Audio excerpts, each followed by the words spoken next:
اس شکست سے جنید کا وقار لوگوں کے دلوں سے ختم ہو چکا تھا۔ ہر شخص انہیں حقارت سے دیکھتا گزر رہا تھا۔ زندگی بھر لوگوں کے دلوں پر سکہ جمانے والا آج انہی لوگوں کے طعنے سن رہا تھا۔ ضعیف پہلوان کو شاہی دربار سے مکمل انعام و کرام ادا کر دیا گیا، تاہم بادشاہ وقت کو جنید کی بوڑھے سے شکست ہضم نہیں ہو رہی تھی۔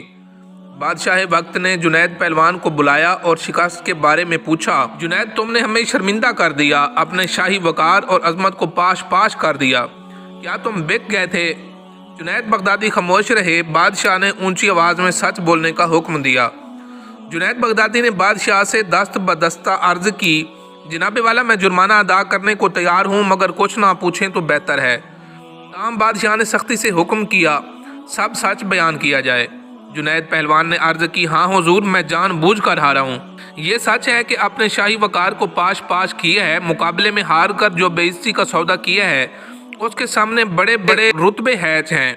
آج سے پہلے اتنا قابل فخر سودا کبھی نہیں کیا۔ یہ تو بہت ہی سستا سودا کیا ہے کہ جس کا منافع شمار سے باہر ہے۔ مجھے اپنی ہار پر کوئی شرمندگی نہیں ہے۔ بادشاہ نے تفصیل سے تمام رودات سنانے کا حکم دیا۔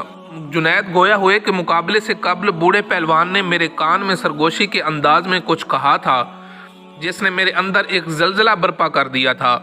اس نے میرے کان میں کہا تھا، اے جنید، میں کوئی پہلوان نہیں ہوں، زمانے کا ستایا ہوا ہوں، میں آل رسول ہوں، سادات گھرانے سے میرا تعلق ہے۔ میرا ایک چھوٹا سا کنبہ کئی ہفتوں سے فاقوں میں مبتلا جنگل میں پڑا ہوا ہے۔ چھوٹے چھوٹے بچے شدت بھوک سے بے جان ہو چکے ہیں۔ خاندانی غیرت کسی سے دست سوال نہیں کرنے دیتی۔ رسول زادیوں کے جسم پر کپڑے پھٹے ہوئے ہیں۔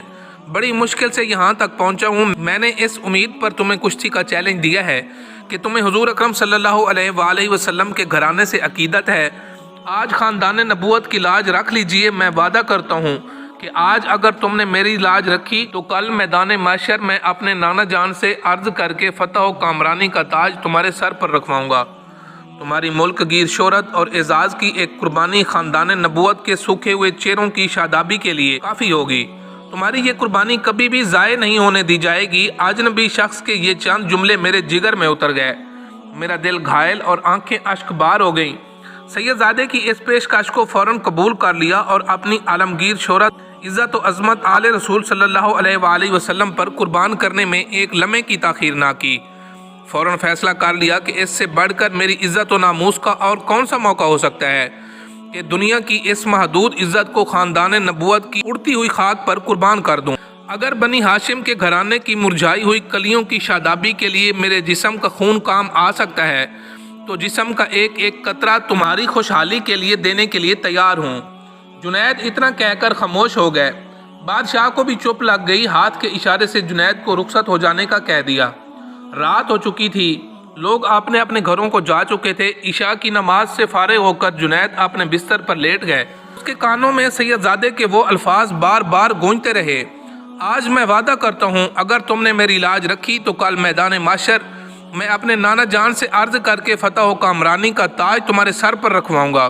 جنید سوچتا رہا، کیا واقعی ایسا ہوگا؟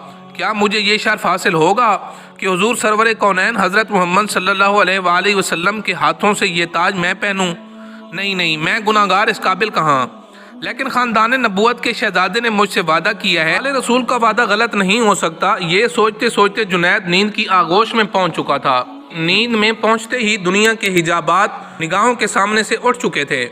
ایک حسین خواب نگاہوں کے سامنے تھا اور گنبد خضرا نگاہوں کے سامنے جلوہ گر ہوا، جس سے ہر سمت روشنی بکھرنے لگی۔ ایک نورانی ہستی جلوہ فرما ہوئی جن کی حسن و جمال سے جنید کی آنکھیں ابدیدہ ہو گئیں۔ دل کیف سرور میں ڈوب گیا۔ جنید سمجھ گیا یہ تو میرے آقا کریم ہیں جن کا میں کلمہ پڑھتا ہوں۔ فوراً قدموں سے لپٹ گئے۔ حضور اکرم صلی اللہ علیہ وآلہ وسلم نے فرمایا، اے جنید، اٹھو، قیامت سے پہلے اپنی قسمت کی سرفرازی کا نظارہ کرو۔ سید زادوں کے ناموس کے لیے شکست کی لذتوں کا انعام قیامت تک قرض نہیں رکھا جائے گا۔ سر اٹھاؤ، تمہارے لیے فتح کی دستار لے کر آیا ہوں۔ آج سے تمہیں عرفان و تقرب کے سب سے اونچے مقام پر فائز کیا جاتا ہے۔